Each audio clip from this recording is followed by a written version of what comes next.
The Bible Treasury. A monthly magazine of papers on scriptural subjects. Volume 18, Article 16, 1890 and 1891. Thoughts on 2 Timothy 1 verse 7. It is instructive to note how Paul describes, if not defining, the spirit we have received.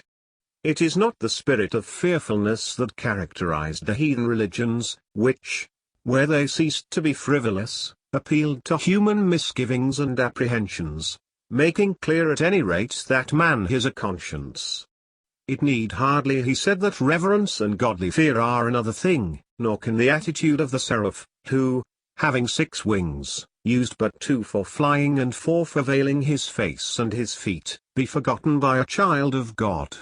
Lowly reverence and self-abasement go hand in hand with the fullest confidence and repose in the divine favor. But if it is wholesome to be impressed with our own nothingness, it is necessary that we should rise to the dignity of Christian position, for the spirit we have received is one of power and of love and of a sound mind. Mark the 3 distinct characteristics, truly potent for good when blended, but inadequate when one or other is absent. For everything is duly balanced in the ways of God. There is a series of checks and counterchecks. We may illustrate it by a consideration of the conditions essential to the healthy condition of the human frame, viz., a due intersubordination of the various functions. No intelligent person can deny that there are such analogies in God's methods in things natural and spiritual. They only but greatly err who from analogy would assert identity. So we have the conjunction of love with power, of a sound mind with both. To power and love without the concomitant of a wise judgment would be as a noble ship impelled by favoring wind and tide but bereft of helm.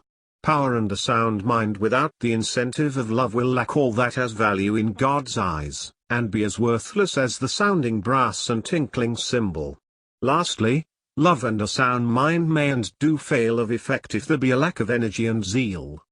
But with love, the love of God shed abroad in the heart, as the motive, with God-given energy as the more active principle, not without a weighing of all things in the balances of the sanctuary, surely then the man of God will be thoroughly furnished unto every good work. 2 Timothy 3 verse 17.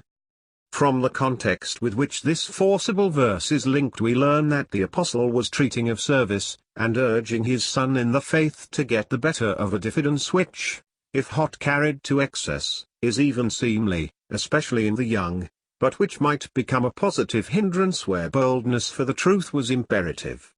Perhaps that is why power is put first, as the dominant tone in the harmony. It was evidently, of the 3, the characteristic in which Timothy was most deficient. Undoubtedly there are but few in whom all 3 seem equally active, but that is only saying that we are uneven, that, if the great apostle of the Gentiles had all 3 traits in uncommon measure, still the master alone was perfect. It might be easy, if not very profitable, to call to mind, not a few in whom 1 or 2 of the 3 great marks of the Christian spirit have been conspicuous, but who were handicapped by the want of prominence of the 3rd.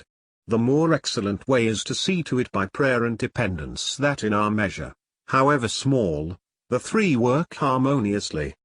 But seeing that we are bidden to be subject one to another, perhaps there is room for thus mutually supplying what we individually lack.